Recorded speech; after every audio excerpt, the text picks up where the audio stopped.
Children leaving home. When much of your life has been defined as a parent, it's hard to adjust to life without kids in the home. Parents who have a particularly difficult transition experience what's known as empty nest syndrome. Empty nest syndrome refers to the feelings of sadness and loss some parents experience when the last child leaves the family home. Although it isn't an official clinical diagnosis, the problem is still very real. Parents with empty nest syndrome experience a deep void in their lives. They often feel lost.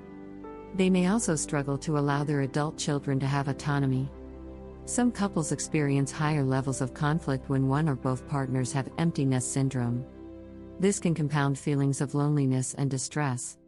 Fortunately, there are some things you can do to address empty nest syndrome. If you're struggling to deal with your children moving out of the home, these 5 strategies can help. 1. Identify your roles.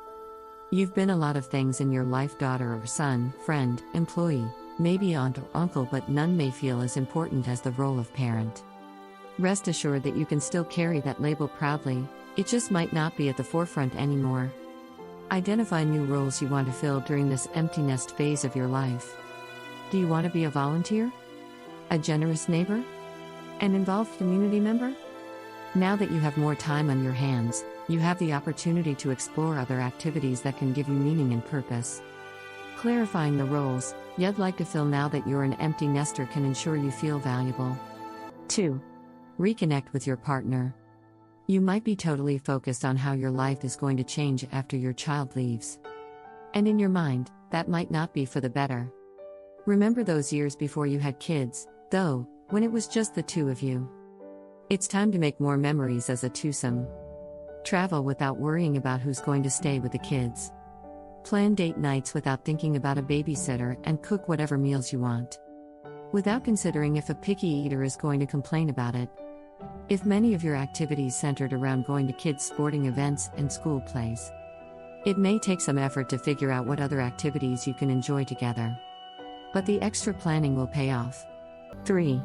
Reconnect with yourself. Did you have any hobbies that you gave up as parenting took over your life? An empty nest means that you have time to get back in touch with that side of you. With your kids' stuff gone, there is now more space in your home to store the supplies you need to immerse yourself activities you love. Perhaps you'd like to return to a hobby that you pushed aside when you became a parent.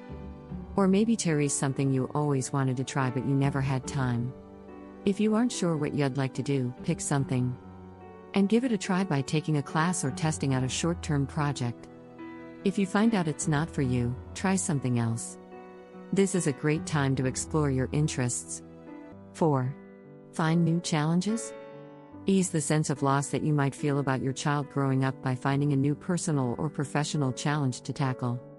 Whether you have dreamed of running a road race or you always wanted to redesign a room in your home, now might be the best time to dive in. You might even take on something even bigger, such as volunteering with a charity, which can help you find a place to direct your focus. However, avoid making any life-altering decisions in the first 6 months or so after your child moves out. Don't sell your house or leave your job unless you had that planned far in advance. The emotional roller coaster associated with empty nest syndrome can cloud your judgment. Making a big change while when you are feeling emotional might prevent you from making your best decision. 5. Resist the urge to check in too much. If you obsessively monitor your child's social media accounts, call every morning, and spend every minute worrying about how your child is doing in college or in their new place, you won't be able to move on with your life. Coping with empty nest syndrome means letting go and letting your child grow into an independent adult. Of course, you should certainly check in on your child's well-being. But give your child some privacy and the space to make a few mistakes. It's healthier for both of you. A final understanding. No matter what you do to shift your focus from your empty nest, it won't change initial feelings of sadness. You need to grieve what you've lost. One phase of your life is over. Your children are no longer living at home and time has likely passed by faster than you ever imagined. Coming to terms with this new phase in your life can be tough. But most parents find they're able to adjust to their new roles and they develop a new sense of normal. If you find that empty nest syndrome is getting worse, instead of better, or it doesn't resolve within a couple of months, talk to a mental health professional. Your feelings of loneliness or emptiness may require treatment. This video article is sponsored by Signal Health Group, Assisted Care at Home, and Signal Health Group franchise. If you're searching for personal care, home health, or hospice care, please reach out to us to discuss the costs and the coverage you may receive from your current health insurance providers. We would be happy to help you stay safe, healthy, and comfortable in your home for as long as possible. For those who are interested in business opportunities across the U.S., Signal Health Group is a franchise. With the number of older individuals growing every day, choosing to run a home care agency is a wise idea.